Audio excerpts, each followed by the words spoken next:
Kali ini topik kita adalah apa rahasia terbesar dia. Oke, kenapa aku pengen pakai kartu ini? Rahasia terbesar dia apa? God, guide.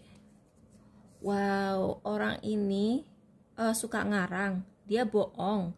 Dia ini kalau misalnya dia ngaku punya spirit guide atau kodam, itu hasil halusinasi dia sendiri. Jadi sebenarnya Tuhan itu bukan mengutus spirit guide atau penjaga yang seperti itu, tapi dia itu sekedar halu. Tuh kan, dan dia tuh ngehalu, dia menyebarkan kehaluannya ini supaya orang-orang itu memperhatikan dia. Jadi dia tuh kayak sekedar kayak cari perhatian aja. Tapi dia benar-benar percaya loh. Kayaknya emang ini orang emang halu sih. Jadi rahasia terbesar dia adalah dia halu dan sepertinya dia sendiri tidak sadar. Tuh kan? Dia tuh kayak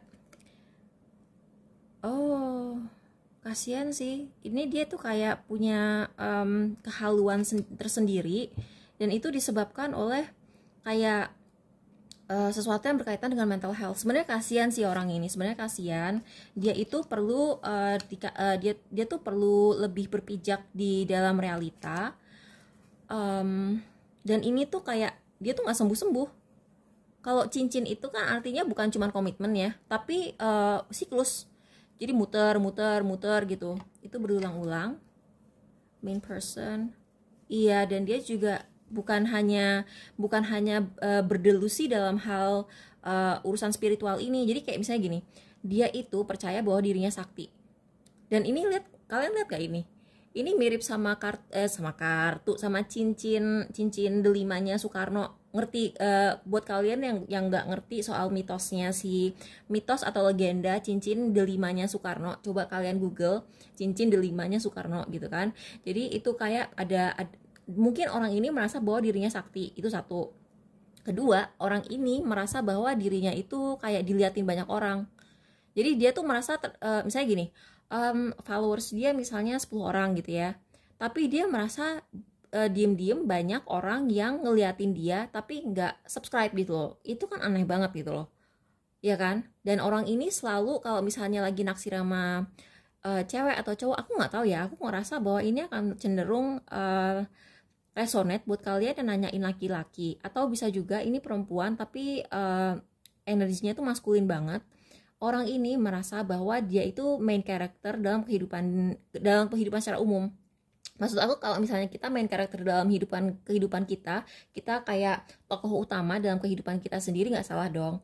Tapi orang ini merasa bahwa dirinya itu juga karakter utama dalam kehidupan orang lain. Dan orang ini tuh kalau misalnya lagi naksir sama orang, dia tuh kalau misalnya ditolak, dia tuh tidak pernah bisa menerima kenyataan. Misalnya nih ya, kamu nanyain ini laki-laki dan ini laki-laki pernah suka sama kamu, terus kamu tolak, kamu tuh mau menghindar dari dia kayak apapun, dia tidak akan menerima kenyataan bahwa kamu emang gak suka. Dia akan hanya berpikir bahwa kamu tuh sok jual mahal, kamu tuh misalnya malu-malu padahal sebenarnya mau gitu, padahal kamu benar-benar nggak mau gitu. Jadi sebenarnya menurut aku ini agak bahaya ya, karena orang kalau misalnya udah tidak berpijak pada realita, ya bahaya gitu loh. Kayak misalnya dia bisa stalking kamu secara fisik gitu, dan ini udah penyakit yang menggerogoti dia banget sih, udah lama menggerogoti dia. Jadi kamu tuh bukan satu-satunya orang yang pernah dia perlakukan seperti ini. Dia sebelumnya kalau misalnya naksir cewek juga seperti ini, dia kalau naksir cowok juga biasanya seperti ini gitu.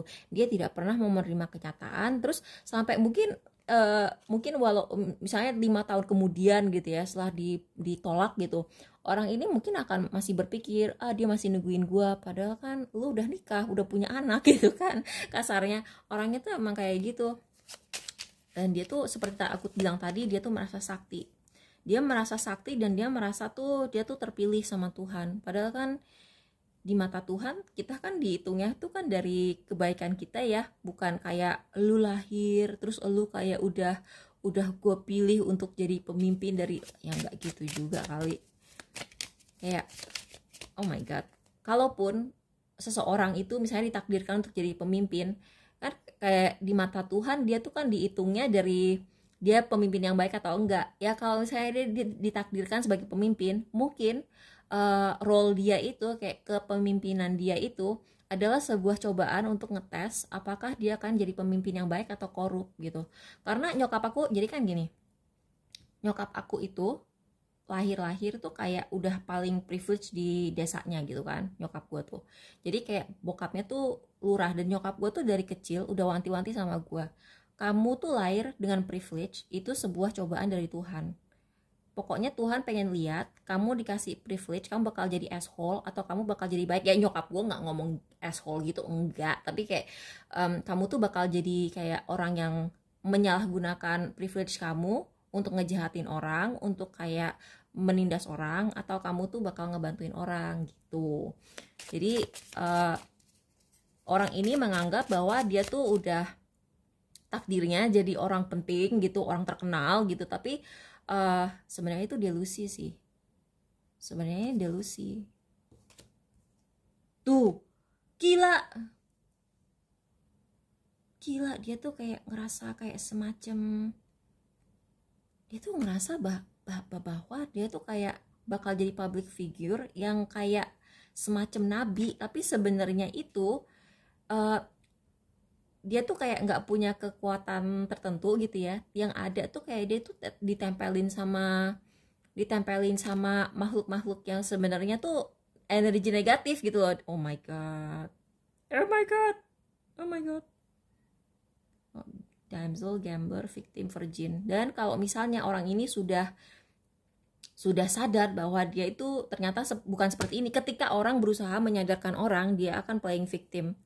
Yaitu dia benar-benar dia tuh benar-benar menganggap dirinya itu kayak semacam nabi atau kayak, ya kalian tahu kan cerita-cerita nabi, cerita-cerita ya di semua agama kayaknya ada deh kayak cerita-cerita bahwa awalnya orang ini tuh kayak ditindas, terus kayak dia dibully karena dia kayak punya kepercayaan tertentu gitu, terus habis itu ternyata dia jadi pemimpin yang kayak dipuja-puja banyak orang. Dia tuh menganggap dirinya tuh kayak gitu guys, demi Tuhan. Ini aneh banget, sumpah. Ini rahasia terbesar dia gitu. Dan aku ngerasa bahwa orang ini sebenarnya tuh di permukaan kalian tuh enggak bakal nyangka, karena orang ini di permukaannya tuh so humble, tapi sebenarnya dia tuh dalam hatinya tuh dia tuh tinggi hatinya minta ampun. Kalau gua kan angkuh ya, kalau gua angkuh tapi at least gua ngaku gitu loh bahwa diri gua angkuh.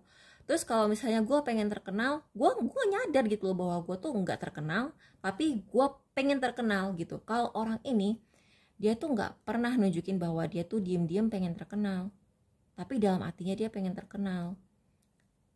Ini tipe orang, gue sering lo ngeliat tipe orang kayak gini. Jadi ini tipe orang yang misalnya dia ucuk-ucuk gitu. Gue pernah ya lagi audisi, gue inget banget, gue pernah audisi teater.